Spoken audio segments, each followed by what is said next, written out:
Man, this is one of those stories that makes you stop and ask, what is actually happening in professional golf right now? Because we're not talking about a bad round or a missed cut. We're talking about something that has never happened in this sport before. A retail giant threatening to burn its own merchandise. Fans organizing a boycott that has already reached $50 million. And at the center of it all, the most polarizing man in golf right now, Wyndham Clark. But here's the thing that makes this whole situation wild. It's not just about one player and one company having a disagreement. This is about two forces colliding at exactly the wrong time. On one side, you've got Fanatics, the biggest name in sports merchandise, worth billions, with deals across every major league. On the other side, you've got Clark, a two-time US Open champion, who has become the most hated man in golf almost overnight. And somehow, these two worlds crashed into each other in a way nobody saw coming. Fans aren't just angry anymore. They're organized. They're making their voices heard in a way that hits directly where it hurts, the wallet. $50 million is not a protest. That's a message. So here's my question. Do you think this boycott is fair, or has it gone too far? Drop your take in the comments. Because honestly, this story has layers that most people don't even know about yet. And the deeper you go, the crazier it gets. The question everyone wants answered is simple. Why would Fanatics threaten to burn their own merchandise? What did Wyndham Clark do to make fans this angry?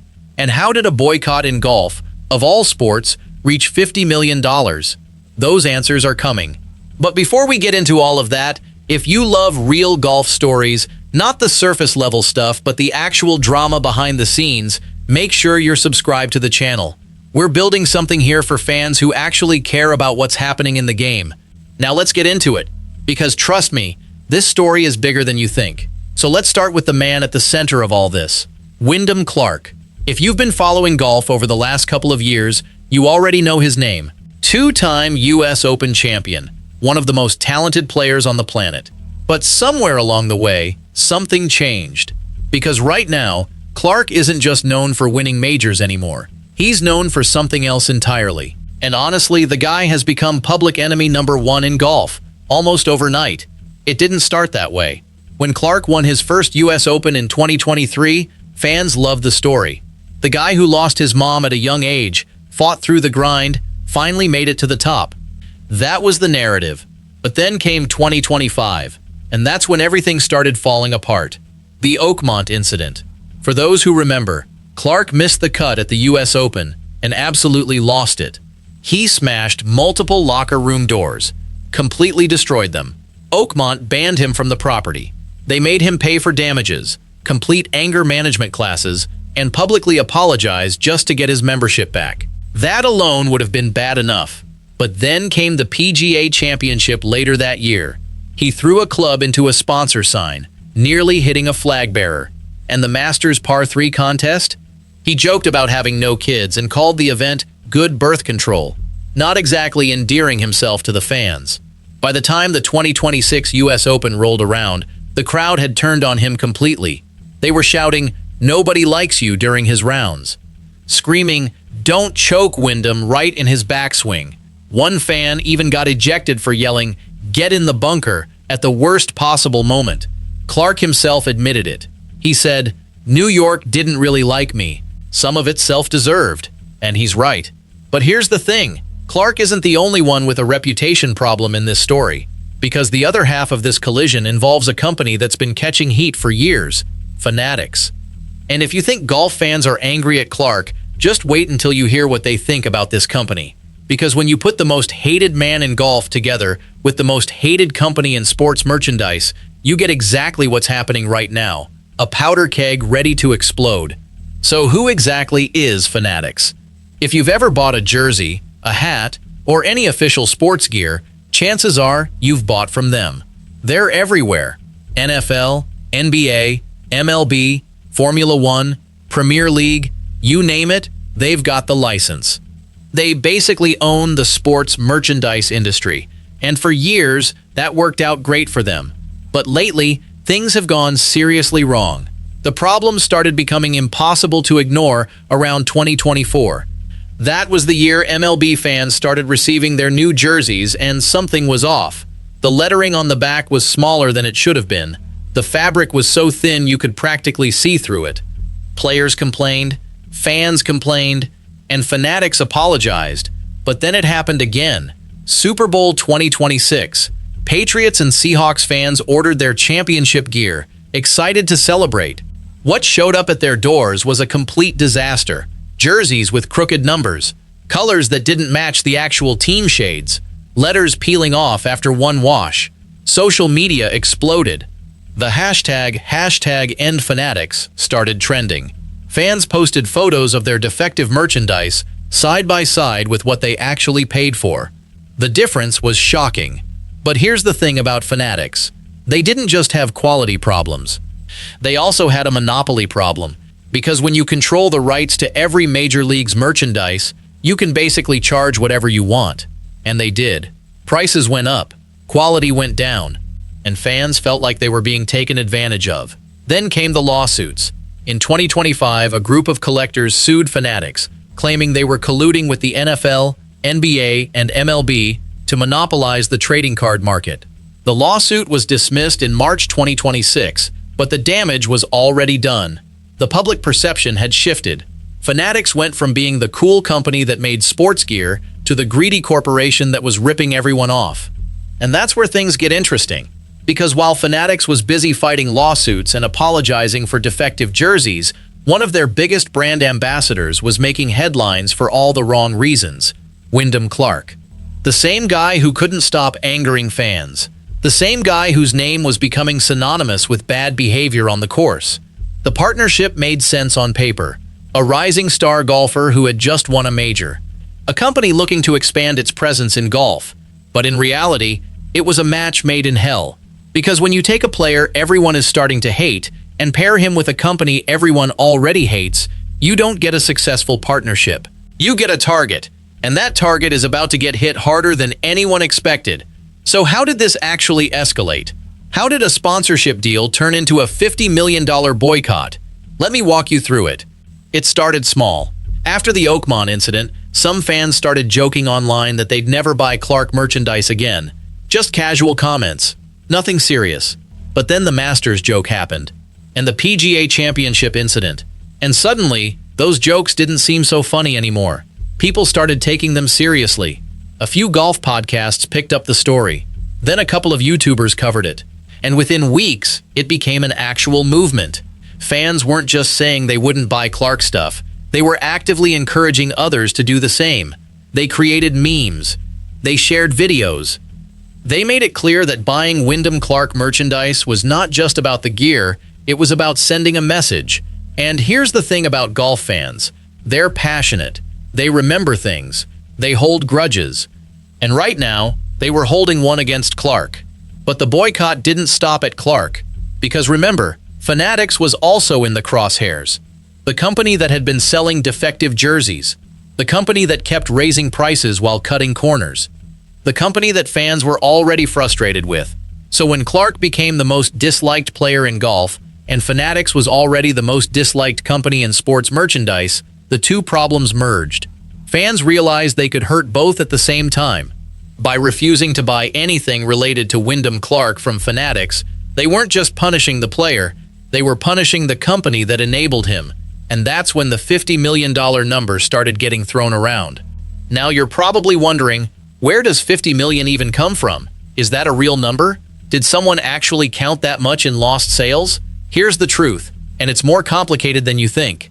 The $50 million isn't a precise accounting figure. Nobody sat down with a spreadsheet and calculated exactly how much revenue was lost.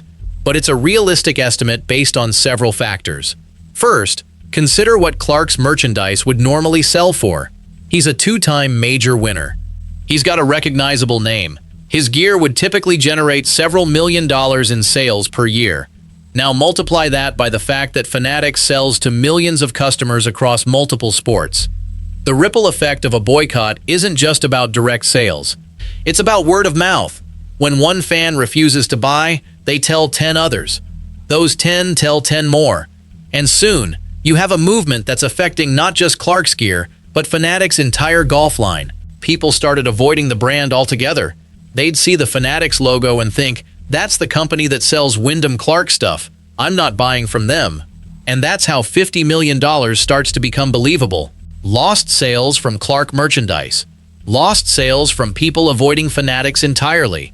Brand damage that costs millions to repair. All of it adds up. But here's the part that makes this story truly wild. The boycott has momentum now. It's not fizzling out like most internet outrage does. It's growing. And that has a lot to do with how Fanatics and Clark have responded to it. Because their responses haven't helped. In fact, they might have made everything worse. Let's talk about how both sides handled this mess. Fanatics, true to form, tried to apologize their way out of it. They released a statement saying they value their customers and take feedback seriously. Standard corporate stuff. But nobody bought it.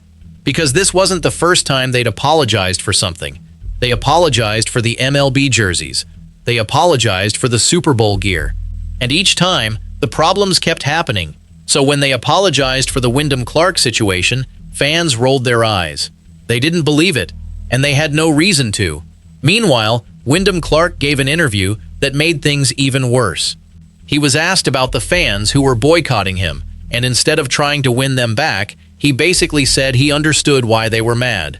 "I did some unfortunate things last year that I really regret," he said. "I've said sorry multiple times, and I'm still sorry."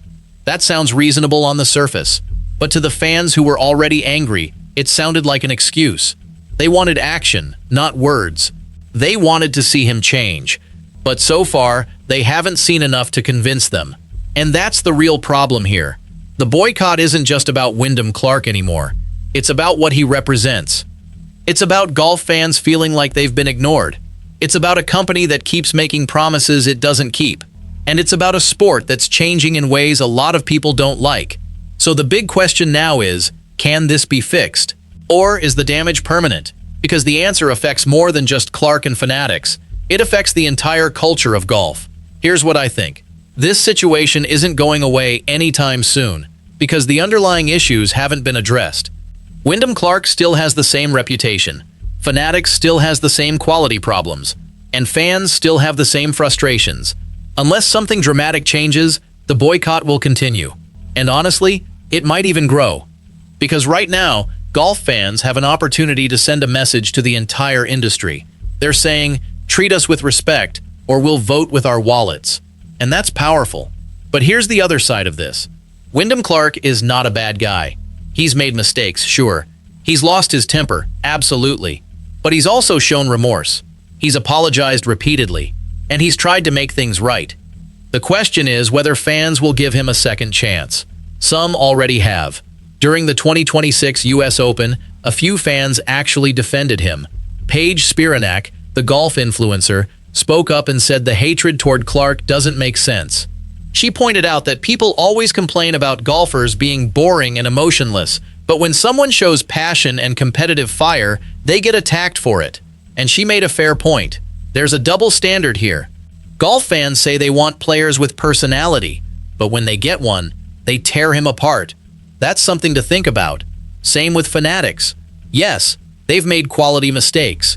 Yes, they're a giant corporation that sometimes acts like one, but they also employ thousands of people. They support grassroots sports. They've done good things too, but when you're in the spotlight, your mistakes get magnified. And when you keep making the same mistakes, people stop forgiving you. So let me ask you again, are you on the side of the boycott, or do you think this has gone too far? Let me know in the comments because I genuinely want to hear what you think. Now, let me bring this to a close, because I know what you came here for. You wanted to understand what's really happening with Wyndham Clark, Fanatics, and the $50 million boycott. And here's the honest truth. This is a story about trust. Wyndham Clark lost the trust of golf fans. Fanatics lost the trust of sports fans, and both of them are paying the price for it. Clark is trying to rebuild his reputation, but it's going to take time. Fanatics is trying to improve its products, but trust takes years to build and seconds to destroy. And the fans, the regular people who buy the gear, watch the tournaments, and care about the sport, they're the ones driving all of this. They're the ones who decide who gets forgiven and who doesn't. And right now, they've decided that Clark and Fanatics aren't forgiven yet. $50 million is just the beginning. If things don't change, that number could double. And nobody in the golf world, not the players, not the companies, not the tours, wants that. Because at the end of the day, golf is about more than money. It's about respect. It's about integrity. It's about the connection between players and the people who cheer for them. And when that connection breaks, everybody loses. So here's my final thought. Wyndham Clark still has time to turn this around. Fanatics still has time to fix its problems. But that time is running out. And whether they succeed or fail depends on one thing, whether they actually listen to the fans or just keep apologizing without changing. If you made it this far, you're a real golf fan, the kind who actually cares about what's happening in the game. Hit subscribe. We cover stories like this every week, and I promise, we'll keep telling you the truth, no matter how messy it gets. Thanks for listening, and I'll see you in the next one.